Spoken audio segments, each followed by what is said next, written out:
Halo, berjumpa lagi dengan saya Muhammad Syahrizal.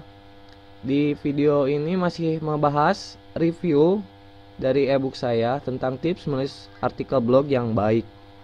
Dan kali ini kita akan bahas poin selanjutnya, yaitu artikel mengandung informasi yang dibutuhkan.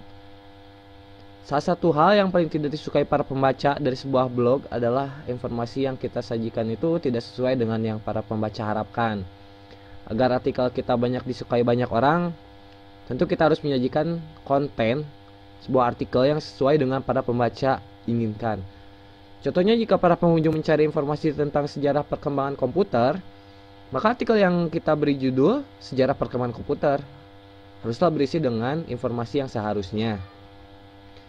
Jika perlu, informasi yang kita berikan haruslah sangat detail dan lengkap dibandingkan dengan isi artikel dari blog-blog lainnya. Karena tentu dalam membuat artikel, kita bertujuan artikel itu dibaca oleh orang-orang, kan?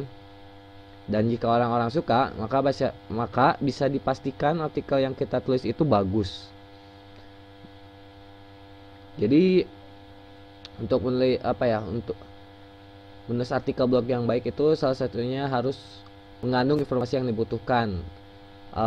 Isi dari sebuah artikel itu harus relevan, harus nyambung, harus sesuai dengan judulnya. Jangan istilahnya tuh kayak ngasih harapan palsu gitu. Isi judulnya apa, isinya apa. Kadang pernah nggak sih kalian nemuin judulnya apa, isinya malah cuma keyword doang. Ya tahu sih, nggak ngerti juga, tapi kita kan di sini mau berbagi informasi gitu ya. Jadi kalau menulis harus sesuai, jangan, intinya harus relevan dan sesuai topik. Lalu kita pindah ke poin selanjutnya, yang ketiga. Untuk menulis artikel yang baik itu sisipkan gambar dalam artikel. Gambar-gambar yang kita sisipkan dalam sebuah artikel tanpa kita sadari merupakan menjadi daya tarik tersendiri bagi para pembaca. Selain untuk memperjelas isi informasi yang kita sampaikan, file gambar dapat bermanfaat untuk memperindah artikel kita agar terlihat lebih menarik. Ya, ini ya contohnya artikel saya. Di sebuah artikel dalam blog pasti akan terasa monoton gitu ya, akan terasa bosan jika nggak ada gambar gitu. Kayak lebih lihat-lihat tulisan itu bikin pusing gitu. Namun jangan sembarangan menambahkan gambar dalam sebuah artikel, karena jika kita sembarangan menyisipkan gambar dalam artikel, kemungkinan kita dapat menurunkan SEO atau Search Engine Optimization kalian dan membuat para pengunjung menjadi merasa risih karena terganggu oleh gambar tersebut. Lalu bagaimana cara menambahkan gambar yang baik? Berikut ini tips-tips untuk menambahkan gambar yang baik dalam artikel versi saya Muhammad Syahrizal. Ini berdasarkan pengalaman saya tentu saja. Yang pertama itu, gambar tidak terlalu besar, tapi yang penting jelas gitu. Tidak perlu gambar yang memiliki size atau ukuran yang besar. Yang penting gambar bisa terlihat jelas pada saat orang melihat gambar tersebut. Karena gambar yang terlalu besar bisa membuat loading page atau proses untuk melihat artikel itu menjadi lambat. Ini juga dapat berpengaruh kepada para pembaca, jadi bosen, jadi menunggu, kok lama banget sih ini artikel gitu. Terus yang kedua itu, sesuai dengan topik atau hal yang dibicarakan dalam artikel. Percuma jika kita menambahkan gambar yang tidak sesuai, bahkan tidak ada hubungannya sama sekali dengan topik artikel. Itu justru akan membuat para pembaca menjadi terganggu. Misalnya artikel kita membahas komputer, tapi gambar-gambarnya malah foto artis. Nggak etis kan? Jadi masukkanlah gambar yang sesuai dengan artikel. Lagi-lagi kita harus masukkan hal-hal yang relevan dengan judul. Terus yang selanjutnya itu, atur penempatan gambar. Penempatan gambar dalam sebuah artikel perlu juga diatur agar artikel terlihat lebih bervariasi. Jangan menempatkan gambar di kiri semua, di kanan semua, di tengah semua. Kalau di tengah sih lebih nggak apa-apa sih, tapi ini kan lebih untuk agar para pembaca itu nggak bosen dan lihat artikel kita itu variatif. Aturlah menjadi satu gambar di kiri, satu gambar di tengah, satu gambar di kanan. Pokoknya macam-macam lah.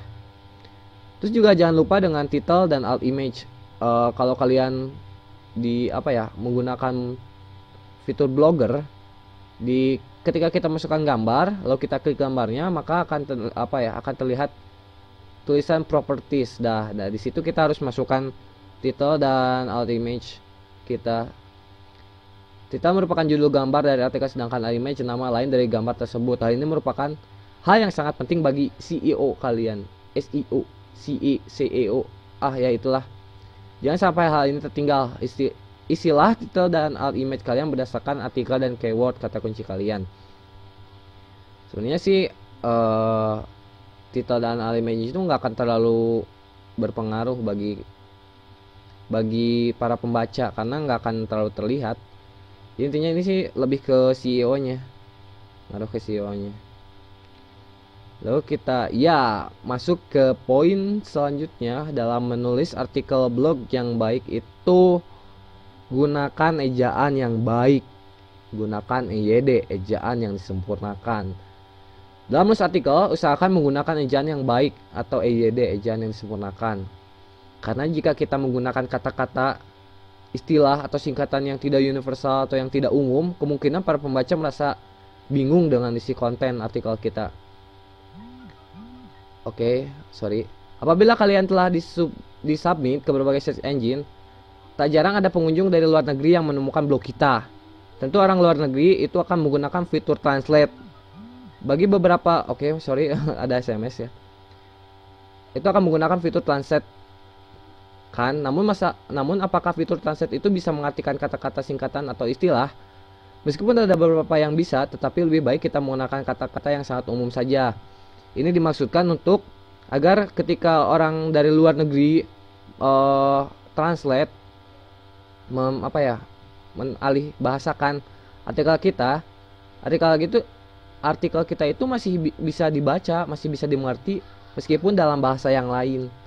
Sehingga ini juga dapat membantu agar blog kalian itu enggak dibaca hanya orang dalam negeri saja, bahkan orang luar negeri. Ini juga dapat membuat blog kita semakin banyak dibaca oleh orang ramai. Dan kita langsung masuk ke poin selanjutnya. Dalam tips menulis artikel yang baik itu tulisan harus rapih. Bayangkan jika sebuah artikel hanya mengandung teks dan teks tersebut tidak menggunakan pembagian paragraf. Pusing kan? Nah, karena kita ingin artikel kita enak dibaca oleh semua orang, maka kita perlu merapikan tulisan kita. Bagaimana tulisan yang rapi itu?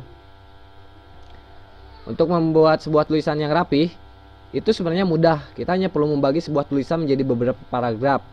Paling sedikit dalam setiap paragraf mengandung 4 baris kalimat. Mengapa begitu? Itu agar tulisan kita enak dibaca. Para pengunjung senantiasa akan menikmati setiap kalimat dari artikel kita secara perlahan bila pembagian paragraf tersusun rapi.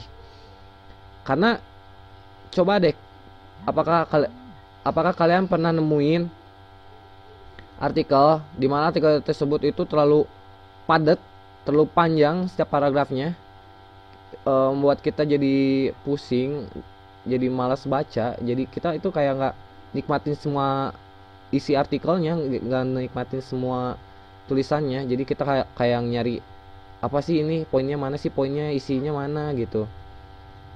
Jadi untuk menulis artikel yang baik itu tulisannya harus rapi, of course ya, mutlak ini.